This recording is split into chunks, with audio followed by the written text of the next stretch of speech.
అనకాపల్లి జిల్లా నర్సీపట్నంలో ఉచిత విద్య, వైద్యం, ప్రజల హక్కులను కాలరాస్తూ కూటమి ప్రభుత్వం ప్రైవేటీకరణకు పాల్పడుతోందని వైసీపీ ఆందోళన చేపట్టారు.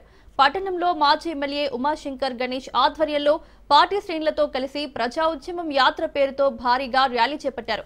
నర్సీపట్నం అబీద్ కూడలి వద్ద మహాత్మా గాంధీ, అంబేద్కర్ విగ్రహాలకు వినతి పత్రాలు సమర్పించి అనంతరం వైసీపీ శ్రేణులతో కలిసి ఆర్డీఓకు మెమోరాండం అందజేశారు.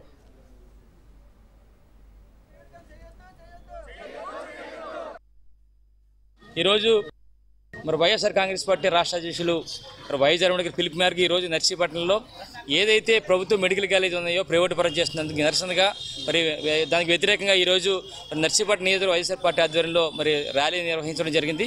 అందులో భాగంగా ఆర్డీఓ గారికి కూడా రిప్రజెంటేషన్ ఇచ్చే కార్యక్రమం చేస్తాం. అయితే ముఖ్యంగా చెప్పాలంటే ఈరోజు మరి జగనన్న ప్రభుత్వంలో సుమారుగా కాలేజీలన్నీ కూడా శాంక్షన్ చేస్తే 12-17 కాలేజీలు చేస్తే సుమారుగా అందులో 7 కాలేజీలు పూర్తయినాయి, ఇంకో 10 కాలేజీలు ఉన్నాయి. ఈ 10 కాలేజీలు కూడా ప్రైవేటు పరం చేస్తూ ప్రైవేటు వరకు దారాదత్తం చేసే కార్యక్రమం చేస్తున్నారు.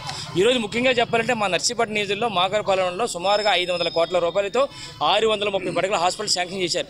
ఇప్పటికే 3 ఫ్లోర్ల నిర్మాణంలో ఉంది. ఈ ప్రభుత్వం వచ్చిన తర్వాత నిర్మాణం చేయకుండా ఆపేశారు.